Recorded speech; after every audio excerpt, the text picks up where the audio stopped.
Sorotan tajam media Korea Selatan, lihat timnas Indonesia bakal naturalisasi keturunan ini. Ini gebrakan gila PSSI. Bisa gantikan Marcelino Ferdinand, timnas Indonesia dikabarkan punya permata di Jerman bernama Lauren Ulrich. FIFA janjikan tempat di Piala Dunia, akhirnya AFC sadar dan minta maaf ke Indonesia.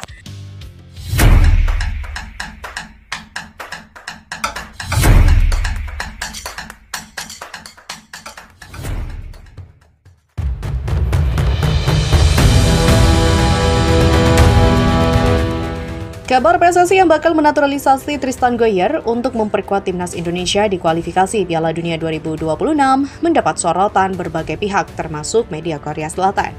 Seperti diketahui, dalam beberapa waktu terakhir nama Tristan Goyer memang tengah menjadi perbincangan hangat para penggemar timnas Indonesia. Menurut laman tersebut, PSSI telah menghubungi bek kanan milik Ajax Amsterdam yang dipinjamkan ke PEC Zwolle Tristan Goyer untuk dinaturalisasi. Federasi Sepak Bola Indonesia sekarang telah menghubungi Tristan Goyer, sumber mengatakan kepada Football Premier. Negara Asia itu berharap untuk meyakinkan pemain Ajax Amsterdam yang dipinjamkan ke PEC Zwolle musim ini untuk bergabung dengan pelatih kepala Patrick Kluivert untuk Indonesia. Demikian tulis Football Premier di Instagram mereka. Sejauh ini belum ada pernyataan resmi dari PSSI terkait kabar naturalisasi Tristan Goyer. Akan tetapi, isu bergabungnya Tristan Goyer sudah menjadi sorotan berbagai pihak, termasuk media asal Korea Selatan. Salah satu media lokal tersebut, news.net.com, bahkan memberikan sorotan tajam terkait rencana PSSI yang kembali ingin melakukan naturalisasi. Lagi dan lagi hingga ke Akademi Ajax, Indonesia semakin gila. Setelah singkirkan Shin Tae-yong, kini bakal naturalisasi pemain dengan nama besar. Judul artikel tersebut. Lebih lanjut, media itu menyoroti profil mentereng Tristan Goyer sebagai calon naturalisasi timnas Indonesia yang ternyata punya statistik di Eropa.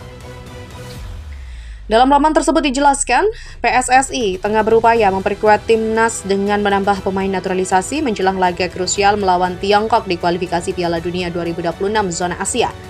Kali ini mereka menargetkan pemain muda berbakat asal Belanda yang saat ini dikontrak jangka panjang oleh Ajax Amsterdam, Tristan Goyer. Dan secara statistik, penampilan Tristan Goyer memang terbilang apik dan bisa menjadi amunisi berharga buat timnas Indonesia. Menurut Transfermarkt, pemain berusia 20 tahun tersebut tercatat sudah 10 kali tampil di kasta teratas Liga Belanda dengan torehan 1 assist. Dirinya juga bahkan menjadi andalan di timnas Belanda junior, mulai dari level U16 hingga U18 dengan pengalaman di kompetisi Eropa tersebut. Tristan Goyer yang memiliki postur 185 cm itu bisa menjadi pelapis atau tandem buat Jay Itzas di lini pertahanan timnas Indonesia. Kita beralih pada informasi selanjutnya. Timnas Indonesia dikabarkan memiliki seorang gelandang serang berbakat di Jerman yang bernama Lauren Ulrich yang bisa menjadi pengganti Marcelino Ferdinand. Ya, skuad Garuda masih terus mencari bakat-bakat terbaik di luar negeri alias diaspora dengan program naturalisasi terus berlangsung. Setelah menghadapi Australia dan Bahrain pada lanjutan kualifikasi Piala Dunia 2026 pada jeda internasional Maret 2025, beberapa pemain keturunan dirumorkan masuk radar PSSI seperti Emiliano Jonathans dan juga Tristan Goyer. Kini pada Rabu 2 April 2025 muncul satu nama baru ke permukaan, namun bukan dari Belanda. Dan seperti biasanya, menurut kabar dari Football Indonesia di media sosial Instagram, ada seorang pemain asal Jerman yang berdarah Indonesia, yaitu Lauren Ulrich.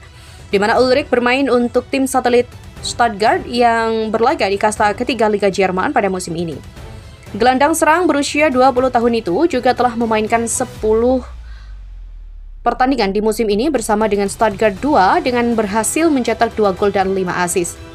Pada paruh pertama musim, Ulrich dipinjamkan ke tim kasta kedua, SSV WLM, namun hanya dimainkan 5 kali dengan menit bermain total 70 menit. Menurut klaim dari @football.indonesia, Ulrich memiliki darah Indonesia dari kakek pihak ayahnya yang lahir di Surabaya pada masa Hindia Belanda. Jika benar demikian, maka dia eligible di mata FIFA. Namun tetap harus menjalani proses naturalisasi karena ayahnya bukan pemegang paspor Indonesia. Lauren Ulrich juga punya harga pasaran yang sudah terbilang tinggi untuk pemain keturunan Indonesia seusianya.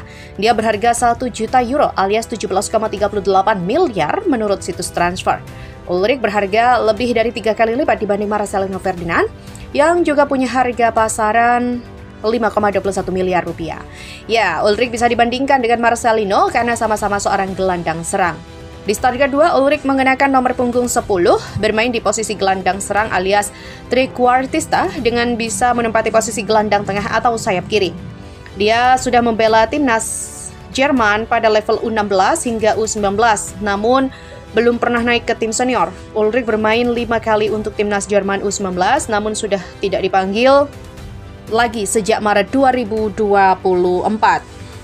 Ya, nggak bisa dipungkiri nih, sobat, kalau kemenangan atas Bahrain kemarin telah mendapatkan banyak atensi dari berbagai pihak, termasuk Presiden FIFA, Gianni Infantino. Sebagai salah satu orang yang punya kedekatan dengan Ketua PSSI Erick Thohir, Infantino cukup terkesan dengan segala perubahan yang terjadi pada timnas Indonesia dalam beberapa tahun terakhir.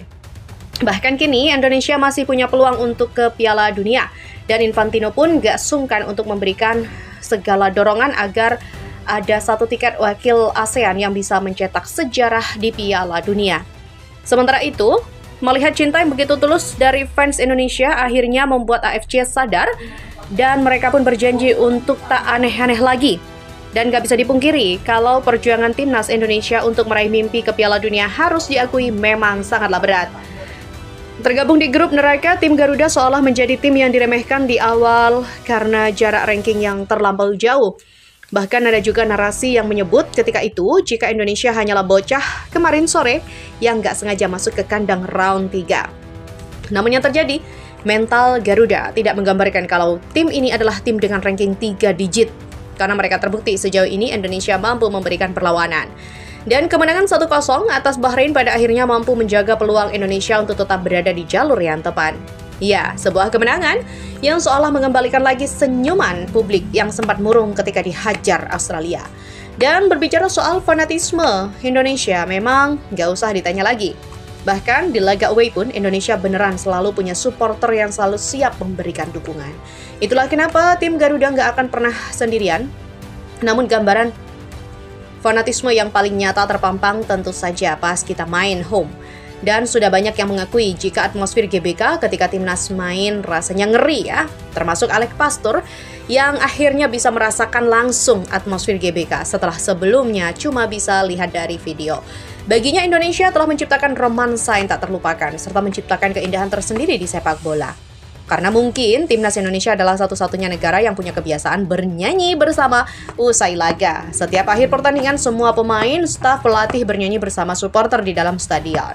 Indonesia juga telah menciptakan keindahan dalam sepak bola, ucap Alex Pastur menuju fan Indonesia. Sementara di sisi lain, kemenangan atas Bahrain kemarin juga jelas mendapatkan sorotan dari berbagai pihak. Salah satunya dari Presiden FIFA, Gianni Infantino, di mana bestie dari Pak Erick itu juga telah mengupayakan segala cara agar Indonesia bisa bermain di Piala Dunia. Dan seperti kita tahu, kalau saat ini jumlah peserta yang akan ikut ke Piala Dunia 2026 adalah 48 peserta. Dan khusus untuk wilayah Asia akan mendapatkan jatah kuota 8,5 yang lolos ke Piala Dunia. Dengan rincian 8 lolos langsung, sedangkan yang setengah itu melalui playoff. Tentu saja, bagi Indonesia, ini adalah peluang yang nggak bisa dilewatkan. Itulah kenapa PSSI melakukan segala cara biar timnas Indonesia bisa mengambil momentum besar yang ada di depan mata. Ya, untuk sekarang ini, Indonesia masih ada di 4 posisi klasemen sementara grup C. Tertinggal 1 poin dari Arab Saudi di posisi ketiga. Dan kedua, kemenangan timnas Indonesia dua kemenangan timnas Australia pada bulan Maret ini membuat timnas Indonesia dapat dipastikan gagal merebut posisi 2 alias 1 tiket langsung ke Piala Dunia. Dan sesuai target awal, Indonesia kini mengincar 1 tempat di posisi 3 atau 4. Lalu berjuang di babak selanjutnya yaitu di round keempat. Dan untuk saat ini, memang nasib Indonesia masih belum pasti apakah lolos atau tidak. Tapi, jika semisal amit-amit nih ya, pada akhirnya gagal, maka jadikan itu sebagai pembelajaran serta please, jangan menghujat. Nah, kalau itu tadi terjadi, maka di 2030 Indonesia harus lolos, apapun caranya, karena memang targetnya di sana. Dan FIFA kayaknya memang paham, potensi market dari Indonesia serta Asia itu sangatlah besar, sehingga mungkin itulah alasan yang bikin FIFA mau mengubah aturan jumlah peserta dari 48 ke 64 pada Piala Dunia 2030. Dan dengan ditambahnya kuota peserta Piala Dunia menjadi 64, tentu akan membuat peluang Indonesia bermain di Piala Dunia semakin terbuka lebar.